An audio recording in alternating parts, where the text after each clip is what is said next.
All right, so objective 3 is to distinguish between what qualifies as a boundary and what does not.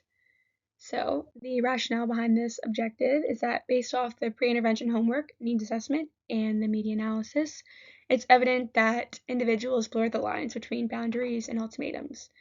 So 66.7% of participants from the needs assessment thought it was appropriate to issue an ultimatum when setting a boundary.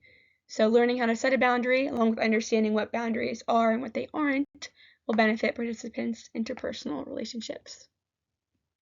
All right, so why boundaries are beneficial. So they are a form of self-care because they protect us from physical and emotional harm. So emotionally, it can be understanding and utilizing what is tolerable for you and what is not. Creating boundaries, they also protect us from stress-related problems, which include high blood pressure, heart disease, headaches, and insomnia. So boundaries reduce stress by setting limits on the demands and expectations that are placed on you.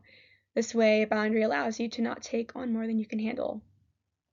Boundaries are also a self-management tool that helps us prioritize healthy habits. So by setting boundaries, it increases the chances that our needs and our expectations will be met.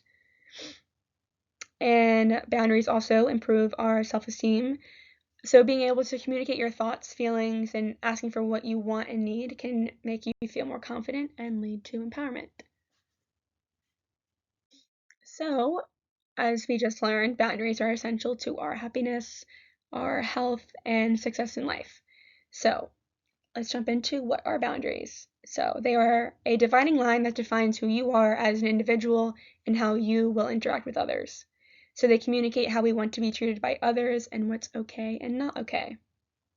People may avoid setting boundaries because they're afraid that it may damage their relationship by creating distance or conflict.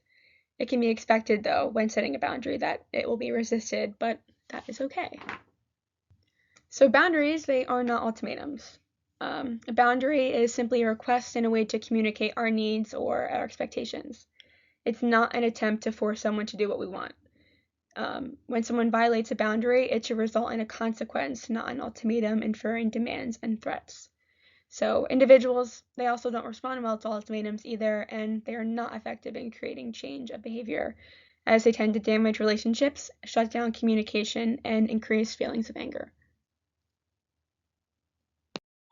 So for a better understanding, this table showcases what boundaries are and what they are not.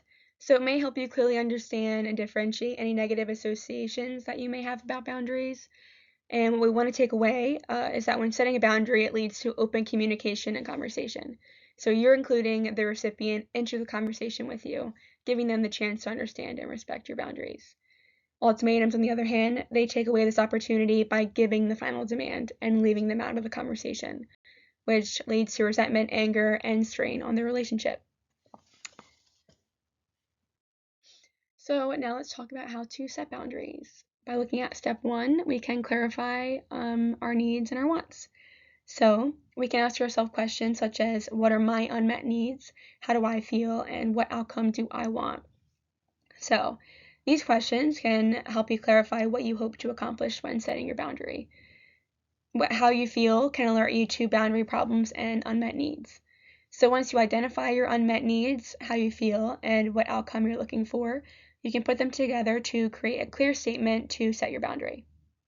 So this formula from Sharon Martin says to be the most effective way to clarify your true needs and wants.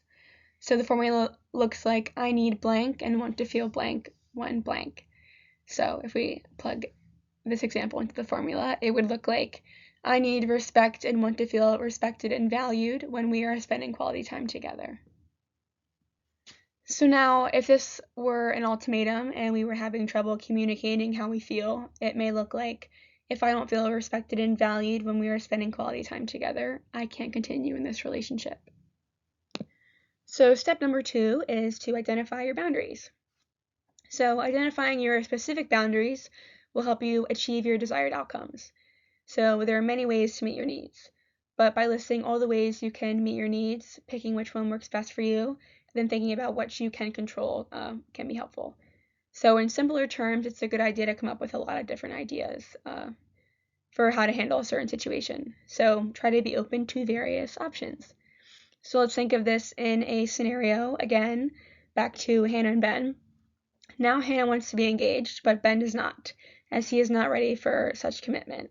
So instead of resulting to issuing an ultimatum, what are our identifying options? So it could be couples counseling, agreeing to wait, staying together unengaged, or planning to revisit the conversation later on. And by identifying multiple options, then Hannah and Ben can have an open conversation that respects both partners' wants and needs. So step number 3 is to implement your boundaries. So some of the boundaries you aim to implement may be difficult or unpleasant, but making a specific plan and timeline can help hold you accountable. So you want to describe the actions that you'll take and the words you'll use to communicate your boundaries to others. So you want to try and be as specific as possible. So looking at an example of Hannah and Ben and her wanting to be engaged, yet he does not, Hannah can come up with a plan and timeline over the span of 3 weeks. So week 1 may look like Hannah reflecting on her feelings about why she really wants to be engaged. Week 2 could be having an honest conversation with Ben, explaining her reasonings. And then by week 3, Hannah and Ben can work together to discuss their goals and priorities. So this timeline plan for implementing a boundary allows for clear communication of Hannah's boundaries while also considering Ben's feelings, where they can work together for a future decision. And lastly, we have step number 4, which is to fine-tune your boundaries. So don't be disappointed when you encounter challenges or not the outcome that you may hope for, because boundaries can be hard to achieve and implement. So it's normal to adjust your boundaries. So maybe after implementing a boundary and you're having trouble, ask yourself questions such as, what worked versus didn't work about this boundary? Or what needs was I trying to meet by setting this boundary? So if you aren't satisfied with the boundary you set, maybe try reevaluating your wants and your needs, as you may have misidentified them. You either may have gave up too soon as well, or just didn't follow all the way through with your initial plan. So if we don't follow through, we won't get the results we are looking for. So you can now look at my references on the next slide and move on to activity number 3.